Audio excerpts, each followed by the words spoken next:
नमस्कार दोस्तों, स्वागत है आप सभी का super coaching IAS by text book में।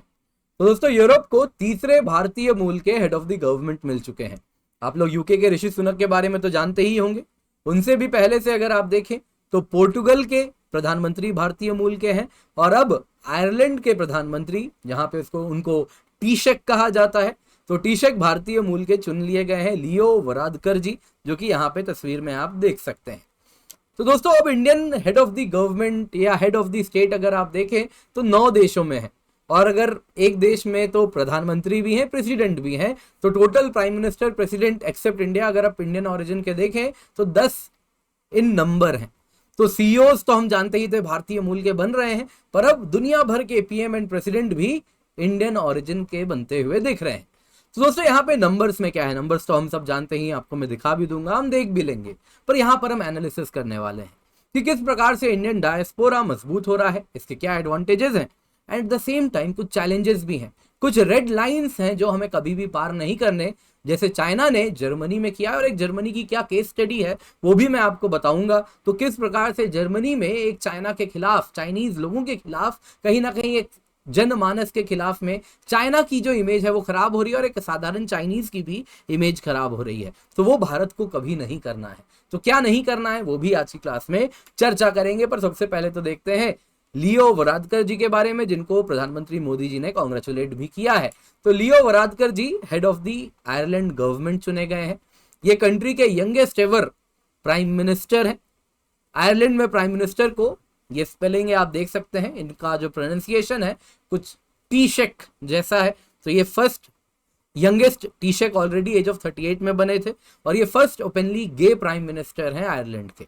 तो वरादकर जी की बात करूं तो डुबलिन में इनका जन्म हुआ था। इनकी मदर आयरिश ओरिजिन की हैं, नर्स थी। वहीं पे इनके जो फादर हैं वो इंडियन ओरिजिन के डॉक्टर थे, और उन्हीं के ये संतान है। तो ये क्वालिफाइड डॉक्टर थे इनके पिता, और अब ये इंडियन ओरिजिन के आप देखें तो प्रधानमंत्री हैं आयरलैंड के। तो इस प्रकार से कई heads of state and government of Indian origin के लोग हैं। तो मैं आपको एक लिस्ट दिखा दे रहा हूं। तो यहाँ पे आप देख सकते हैं लियो वरादकर जी सबसे पहले अभी ऐड किए गए हैं। तो ये टीशेक हैं, ये आयरलैंड के हैं। नेक्स्ट ऋषि सुनक जी, आपको मालूम ही होगा, यूनाइटेड किंगडम के प्राइम मिनिस्टर हैं। वैसे ही आप देख सकते हैं सीशेल्स के भी प्रेसिडेंट हैं, और हेड ऑफ द स्टेट भी, हेड ऑफ द गवर्नमेंट भी है, प्रेसिडेंट ऑफ गायना। वैसे ही आप देखें तो सूरीनाम के भी प्रेसिडेंट है इंडियन ओरिजिन के। वैसे ही आप देख सकते हैं मॉरिशस के प्रेसिडेंट भी और प्राइम मिनिस्टर भी दोनों ही इंडियन ओरिजिन के हैं। वैसे ही सिंगापुर की जो हेड ऑफ स्टेट है वो भी आप देखें तो हलीमा याकूब इंडियन ओरिजिन की है। लियो वरादकर जी के बारे में बताया ही। वैसे ही प्रधानमंत्री जो है मॉरिशस के प्रविंद जगन्नाथ जी हैं। पोर्टुगल के एंटोनियो कोस्टा जी हैं जो कि प्राइम मिनिस्टर हैं। तो अब ये सारे तो लोग हो गए। अगर आप टोटल देखें तो नंबर में 10 होंगे, और देश 9 है, क्योंकि आप अगर देखें तो कुछ देश ऐसे भी हैं जहां पे प्राइम मिनिस्टर प्रेसिडेंट दोनों ही इंडियन ओरिजिन के हैं। तो इंडियन ओरिजिन हेड्स अगर आप देखें तो ये क्या बता रहा है, ये बता रहा है, ये मैप ऑलरेडी आपके सामने मैं शेयर कर रहा हूं। इसमें नंबर्स और भी ज्यादा ऐड हो सकते हैं। कमला हैरिस जी वैसे तो वाइस प्रेसिडेंट हैं, लेकिन काफी पावरफुल पोस्ट पे हैं। वैसे कई लोग हैं। तो अब यहाँ पे अगर हम देखें तो ये बताता है कि एक तो इंडियन डायस्पोरा अब पॉलिटिकली काफी एक्टिव हो गया है, और काफी स्ट्रांग भी है पहले की तुलना में, और एक इवोल्यूशन की तरफ भी बता रहा है। अब इंडियन डायस्पोरा पैसिव नहीं है, अब एक्टिव है। अर्ली टाइम्स में क्या था दोस्तों, देवर वोटर्स, सिटीजनशिप मिल गई, वहां पे वो वोट किया करते थे। उसके बाद का स्टेज आया जब वो फंड रेजिंग करने लगे, तो वहां पर फंड भी करने लगे। जिस देश में रहते हैं वहां के पॉलिटिकल पार्टीज के मेजर, क्योंकि वेल्दी कम्युनिटी रही है, तो फंड भी करने लगे। और उसके बाद अब अगर हम देखें तो ये पैसिवली सपोर्ट नहीं कर रहा है। अब लग रहा है मानो जैसे they want their share in power. कैसे, तो अब कहते हैं कि हमको तो भैया मंत्री बनना है, प्रधानमंत्री बनाओ, प्रेसिडेंट बनाओ, कोई इंपॉर्टेंट पोर्टफोलियो दो। फंड कर रहे हैं, हमारे पास वोटर बेस है, तो अब हमको सीट्स भी चाहिए। आप कनाडा ले लीजिए, यूएसए ले लीजिए, यूके ले लीजिए। पीएम मोदी ने इंडियन डायस्पोरा को एक लिविंग ब्रिज कहा है। उनका कहना है कि इंडिया और जिस भी देश में वो रहते हैं उनके बीच में ये इंडिया के एक ब्रिज के समान है। तो अब हम जानते हैं, देखते हैं कुछ कैसे इंडिया को बेनिफिट होता है जब कोई head of the state Indian origin का होता है। तो जैसे पोर्टुगल के पीएम एंटोनियो कोस्टा की बात करते हैं, ये 2017 में इंडिया विजिट करते हैं, और मोदी जी इसका देखते हुए इनको कहते हैं ये बेस्ट रिप्रेजेंटेटिव है इंडियन डायस्पोरा के, और इनको ओवरसीज सिटीजनशिप ऑफ इंडिया भी स्टेटस दे दिया जाता है। तब से इंडियन पोर्टुगल टाइज जो है ना काफी ज्यादा इंप्रूव हुआ है। इंडिया पोर्टुगल का टाइज तब से अगर हम देखें तो फ्लरिश करने लगा है, रिकॉर्ड नंबर ऑफ विजिट्स हो रहे हैं, एक्सचेंजेस हो रहे हैं, नए नए अग्रीमेंट्स भी साइन हो रहे हैं। इंडिया की जो नई डायस्पोरा पॉलिसी है 2000 के बाद काफी एक बदलाव देखने मिला है।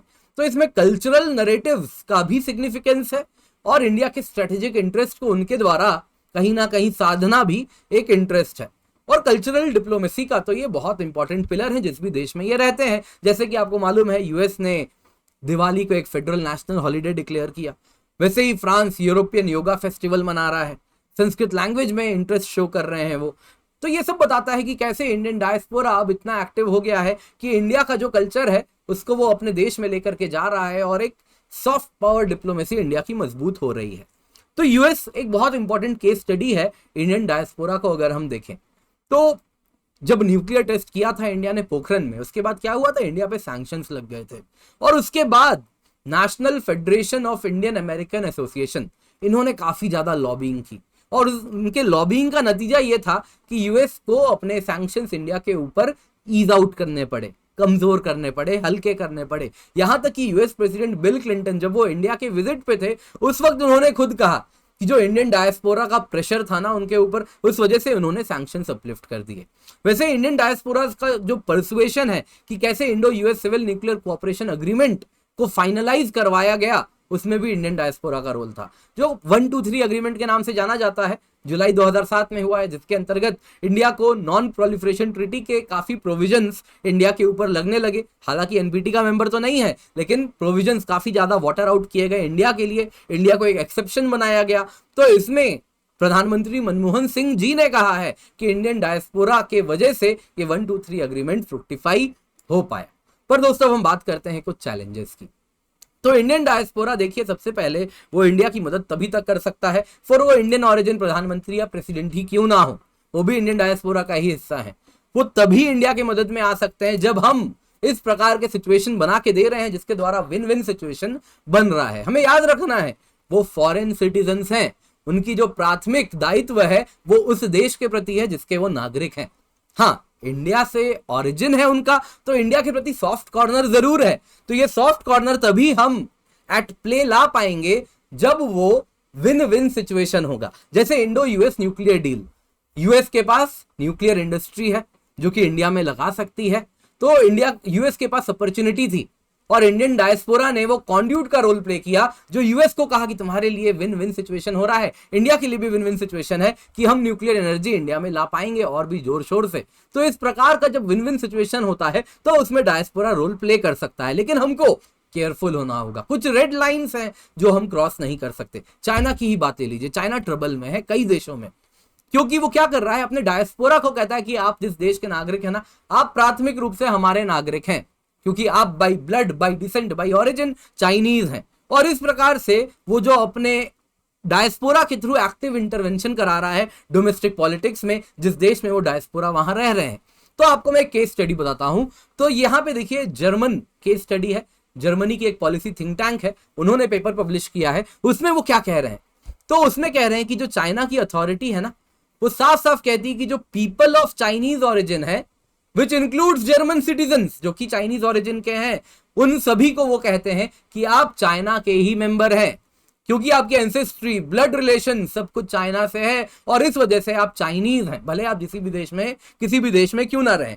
तो इसीलिए चाइना एक्सपेक्ट करती है कि ये लोग भले जर्मन सिटीजन हो, आपको foreign policy, foreign trade policy, interest of China को हर हालत में सपोर्ट करना है। आज के टाइम में देखिए इतना ज्यादा एक्टिव इंटरवेंशन हुआ है चाइना का जर्मनी में कि जो जर्मन ओरिजिन, जो कि चाइनीज ओरिजिन के जर्मन्स हैं, जहां पे चाइनीज लैंग्वेज मीडिया जर्मनी में चल रही है, वो सभी सीपीसी के माउथपीस बन गए हैं, ऐसा उनका इस रिसर्च पेपर का कहना है। इसके सिवा चाइना जो एग्जिस्टिंग कम्युनिकेशन चैनल है जर्मनी में, वो एथनिक चाइनीज जो कि विदेश में रहते हैं इंक्लूडिंग जर्मनी, उनके साथ कंटिन्यूअसली टॉक्स करती रहती है और उनको कहती रहती है कि आप चाइनीज नेशनलिज्म स्प्रेड कीजिए और उनके माध्यम से कहती है कि आप जिस भी रोल में हैं कोशिश कीजिए चाइना में एफडीआई जाए। अगर आप किसी इफेक्टिव रिसर्चर हैं किसी बड़े लैब में, तो वहां पे जो नया रिसर्च हो रहा है वो आपको चाइना फनल आउट करवाना है, चाइना भेजना है, तो आपका जो प्राइमरी रिस्पॉन्सिबिलिटी है वो चाइना के प्रति है। दोस्तों इस प्रकार से आप इस प्रकार की पॉलिसी 1 साल 2 साल 5 साल 10 साल चला सकते हैं। उसके बाद क्या होगा? उसके बाद होगा ये कि कहीं ना कहीं ये जो चाइनीज ओरिजिन के लोग हैं, ये जर्मनी से, इनके जर्मनी या फिर जिस भी देश में ये इस प्रकार की एक्टिविटी कर रहे हैं, उनको कहीं ना कहीं संदेह की नजर से देखा जाएगा और धीरे धीरे करके वीड आउट करना शुरू कर देंगे कि चाइनीज ओरिजिन के लोग जितने भी इफेक्टिव लैब्स हैं वहां पर काम नहीं करने दिया जाएगा। चाइनीज ओरिजिन के लोगों को संदेह से देखा जाएगा, यूएस के लैब्स में ऑलरेडी देख रहे हैं, तो कहीं ना कहीं और चाइना भी निकल जाएगी। तो ये जो चाइनीज ओरिजिन के लोग हैं ना, इनको यूज एंड थ्रो कर दिया जाएगा। तो कहीं ना कहीं जो लॉन्ग टर्म इंटरेस्ट है वो शॉर्ट टर्म इंटरेस्ट के लिए चाइना इस प्रकार से छोड़ देगी, नुकसान हो जाएगा। तो इंडिया को इस प्रकार के रेड लाइंस कभी भी पार नहीं करने, इंडिया को भी ये ध्यान रखना है।